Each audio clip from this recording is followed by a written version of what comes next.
are Morgan Farnell. And Ben Simon. Here today to discuss why we think we should, why we're going to the Calgary Science Fair. This is me on the right, and Ben is on the left.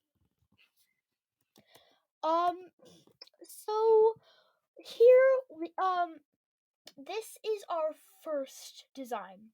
It didn't work out very well because it wasn't pressing from multiple sides, so it kind of just crushed the pods, how you can see them right now.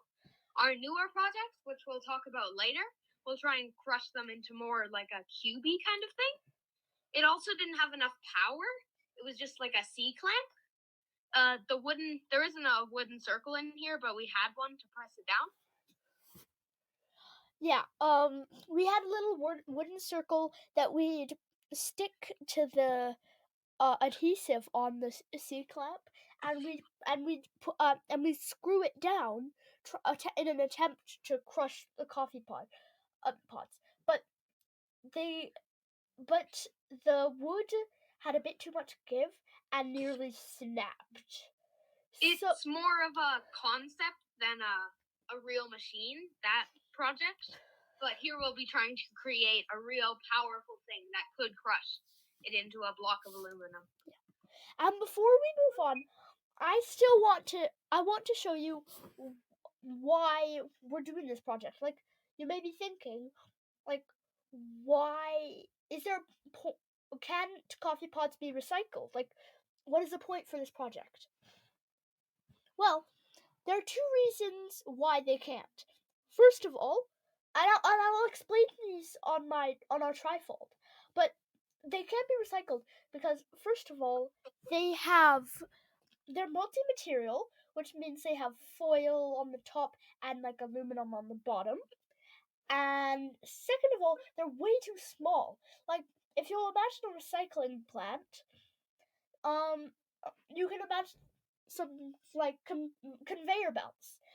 The coffee pods will just slip through the cracks, which is why they can't be recycled. They'll just slip through the cracks, literally and figuratively. Early on in the Espresso process, does have a machine that can recycle coffee pods, but like only about 70% of people don't go to there. Yeah, like 23% of only 23% of all people get their coffee pods recycled in one way or another. That's way too little. We'll explain how much more stuff we could have made if people had actually recycled the coffee pods.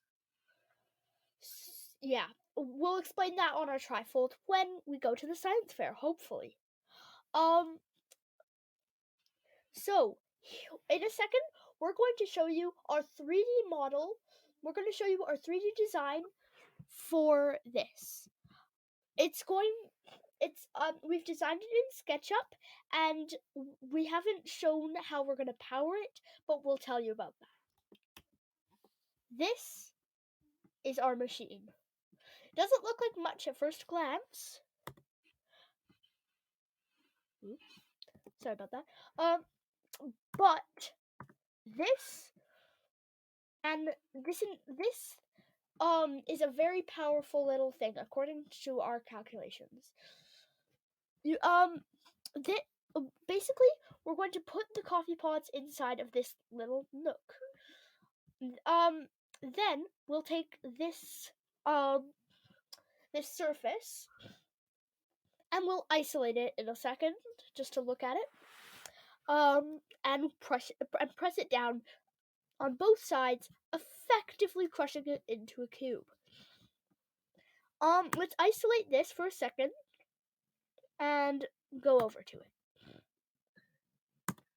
So, yeah, you can see it's a surface. If you'll give me a second, it's 8.84 centimeters. How we're going to power it, we haven't fully decided yet, but we're thinking of either using another C-clamp, or we can power it using high torque drills.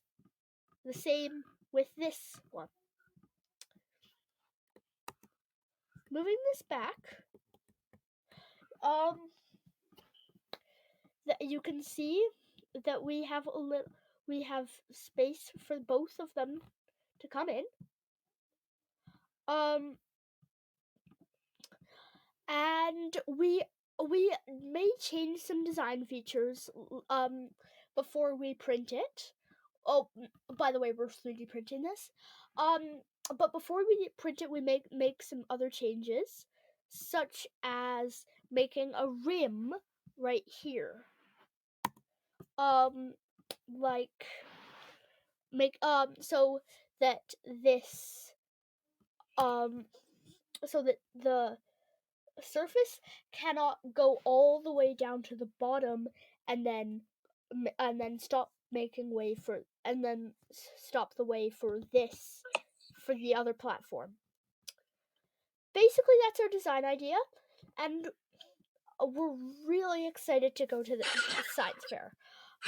We hope to see you we hope to see you at the science fair, and see you. Goodbye. Thank you so much.